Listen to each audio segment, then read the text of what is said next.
Hello, truth seekers, and welcome back to our channel because we are getting into a juicy truth that the royal family and mainstream media clearly do not want to be revealed on the luxurious lifestyles of Prince Harry and Meghan Markle, who have recently announced they have launched their own charity with their new Archewell Foundation.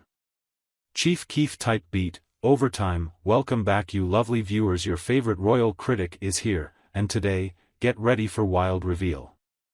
Get ready for a roller coaster of surprise, disbelief, and maybe a little chuckle as we dive into the labyrinthine mess that is Prince Harry's gaffe with security. But before we get on this roller coaster of realizations, if you haven't already, please subscribe and turn on bell notifications. You do not want to miss what are our bomb content coming your way. So, let us better frame the story. The deluded Prince Harry has been desperately trying to have his taxpayer-funded security back after he and his celebrity wife Meghan chose to abstain from their royal duties and found to U.S. What gives, you might be wondering, isn't their $14 million mansion in Montecito and mega wealth supposed to be enough for them? They have to have all of the regal accoutrements as well, which apparently means a beefy squadron of bodyguards to keep the foul paparazzi away. But it gets interesting at this point. Prince Harry, never one to pass up an opportunity to remind everyone about the fact he actually has an birthright, reportedly tried to beat the British rigmarole at their own game. The man who turned his back on his own family and their noticeable ways, Prince Harry, had the audacity to insist his security case be fast-tracked through the court system, ahead of his planned, alleged royal tours. What audacity! Prince Harry and Meghan, meanwhile, have complained about wanting privacy and to avoid the responsibility that comes with being royal, but are now desperately seeking asylum in that same institution. It's kind of like watching a melodramatic story play out with real people and real consequences. It seems that despite their declarations of wanting a normal existence, Harry and Meghan like their royal connections just fine when they serve a useful purpose for them. How utterly ironic that a couple who moved to an entirely different continent to escape the constraints of royal life should inadvertently demand the perks attached to it. This is like asking for a company car and a plush office space instead of just walking away from a job. The entitled behavior is just pure magic. The British taxpayers themselves? What about the idea of them having to foot the bill for security for a couple that has repeatedly stated they would no longer be physically a part of the royal family? It is also a very rude finger to be giving to the hard-working people who are footing the bill for Harry and Meghan's extravagance. Harry attempted to expedite his appeal through the courts, but thankfully they saw through his scheme to escape justice and denied the request. A timely reminder that even ex-royals should not be above the law and proof positive that common sense can still surface. But the tale does not finish there. How Harry and Meghan's security will be paid for, an issue of long contention, is as yet undecided and is likely to make a permanent place in the headlines. Prince Harry was said to be worried that the court ruling could affect other nations' attitudes to his security on upcoming trips around the world. Does he really think he is still a working royal? Can he globetrot, basking in the limelight, benefiting from the meals that he experiences with Netflix and Spotify, still expect the same protection level of his brother, the putative king?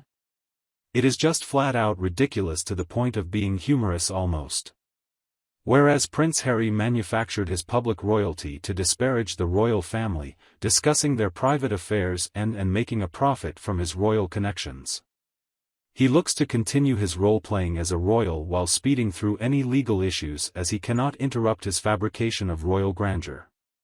Give me a break. But it is much better than that. As the Court of Appeal Judge Lord Justice Bean succinctly put it, Prince Harry was talking rot. And this is the part that gets me really hot and excited with a little bit of shameful joy. The judge basically told Harry to take a fucking number and stop feeling like he should be treated like the special snowflake that he is. Oh, the delicious irony, people. Harry's lawyers pointed to the 2.5 years of litigation that had already passed, conveniently skipping over the fact it was their client who initiated this disgraceful turn of events in the first place. It's like a spoiled brat while having a temper tantrum and then yelling at their parents for not giving in to them sooner. All of which makes Prince Harry seem even more out of touch. It appears that he wants to have all the benefits of royalty without any of the responsibilities, the potential celebrity without any of the expected scrutiny of the press, and the security cover of being a royal without any of the required protocols. That's a classic case of having your cake and eating it, too. Not only that, but his actions are not limited to his own fears for safety. But in their telling, they are part of a more pervasive entitlement, a disdain for the institutions and traditions he once embodied. In demanding special favor, he compromises the very values of fairness and justice that the law supports. The British public and the royal family must surely be watching on helplessly in frustration. They have watched as Prince Harry has gone from a treasured royal prince to an equally lovable but rather annoying high-profile figure, and they know the man better than most because of this. His decisions have triggered endless rounds of soul-searching about obligation, entitlement, and the nature of royalty in an era of celebrity. A message to Prince Harry as he launches post-royal life. You are no longer a full-time working royal and will therefore be allowed to earn your keep as a private individual. The world is not that same place for him as it was. And if he's going to be a cowboy, he needs to come to grips the facts that come with it. Overall, the saga is an unfortunate yet necessary lesson in the power of cause and effect, reminding us all that one is not infallible merely due to an accident of birth. Prince Harry's path has been fraught with the best and worst of times, stepping up and falling down. But with respect and all that you would think comes with that comes responsibility. But hey, what do you expect from a man who is going to have the best of both worlds? Sloane was doing what now came naturally. She was living a royal life without any of the hassle. You wish, Harry. But the real kicker? The blowback of royal drama involving Prince Harry was already delicious, and now we add this: he thought he was going to win. He simultaneously knew that no law in the land would agree he should be able to horn in on the royal tours himself after having shunned public life, yet deep down he knew the courts would side with him and he would still have a right to round-the-clock protection paid for by the taxpayer. This, friends, is the ultimate sense of entitlement gone wild. Prince Harry expects the world and he wants to give nothing back. In short, he wants to be an international celebrity doing million-dollar deals all over the world, but keeping all the royal perks and security that come to him as a working member of the royal family. Oh, well, let me be the one to break it to you, Your Highness. You can't have it both ways. You can't abandon the royal family, and then run to the media for years, trash the rest of your family, in a series of tell-all interviews, and books and, expect to be treated like a prince. It did not work that way under the regulations. Even as privileged as you are. And, of course, not to mention the icing on the cake, Prince Harry suing a judge for unreasonable unreconcilable result for not having Ravik's terms of reference appointment to him applied seriously, dude. The royal fold from which you willingly extracted yourself and then you're surprised that you're no longer one of the Raviks. It is laughable, isn't it? How dare we believe we are entitled to have all the perks without any of the burden? Harry's is the, I want to have your cake and eat it, approach in the extreme, and unfortunately, it is typical of those who seek a free lunch without the cost of effort or even the responsibility to face the consequences. He seems to imagine that he can saunter over and back across the privileged walkway of royal duty, plucking the parts of royal life that he desires and discarding the rest. Unfortunately, that is not the way real life goes, particularly not when it comes to an institution as institutionally bedded and historically significant as the British monarchy. The whole saga is a salient reminder of what can happen with a sense of entitlement and the unrealistic expectations that can be associated with extraordinary privilege. By this, I mean, if the royal couple chooses to walk away from the royal life they have, they face no scowcasts, which in itself makes their walk away not all that replicable for your average subjects. His pleading both natures not only compromises his character, but shows his disdain for the tradition of being a royal. While this royal drama plays out before our eyes, it acts as a cautionary tale of accountability and living by your decisions. Then Prince Harry, choose some words more carefully for a start and accept with great privilege comes great responsibility, and as well you cannot be selective with your responsibilities even with regards to fulfill any commitments you did in your past, retroactively or otherwise. But if he does actually want to step away from the monarchy, and find a new normal of his own, he must also be willing to give up the privileges, and associated safeguards, that accompany being a royal.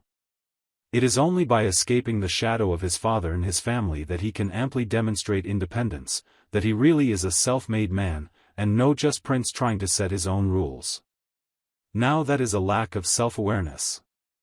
But then again, maybe that's just how it goes when you're holed up in a multi-million-dollar mansion with a bunch of yes-men and brown-nosers who always say exactly what you want to hear. Maybe it is a given for people who are force-fed a steady diet of their own warped worldviews to lose touch with reality.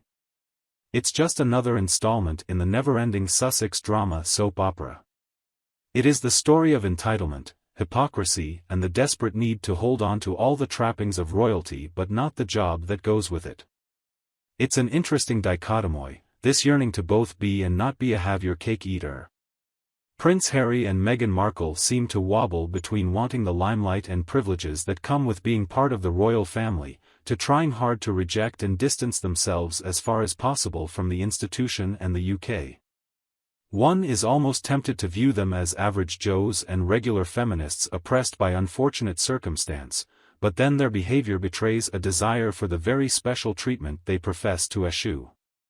They have come to embody the contradictions of fame in the modern age, the craving for distance balanced by the compulsion to be seen. Well, there you have it folks, so take your seats, keep your popcorn handy and watch it unfold in front of you, because the one thing we can predict is this. Namely this, that Prince Harry and Meghan Markle will continue to deliver us an inexhaustible stream of royal crap and captivity and the boldness to potentially show that which causes us to rest. Their personal plot has transformed it into a circus of titillation and scandal, a hard-to-believe serial TikTok of episodes. The Sussexes, with their bombshell interviews and mega-deals with streaming giants, but also their quarrels and lawsuits, have shrewdly seen to that. Theirs is a tale of reinvention after reinvention and a certain cunning, making sure they will never go out forever in a world ravenous for the next big controversy. What do you guys think about this? Please let me know in the comments, what are your views on this? Are the Sussexes in the right or just contributing to a never-ending drama and entitled culture? In the meantime, stick with see more jaw-dropping drama and dirty laundry on our YouTube channel. View this post on Instagram. Don't forget to like, share and subscribe for updates on the royals. Thanks for watching. We'll be back with more great stories about the royal family soon. Bye for now.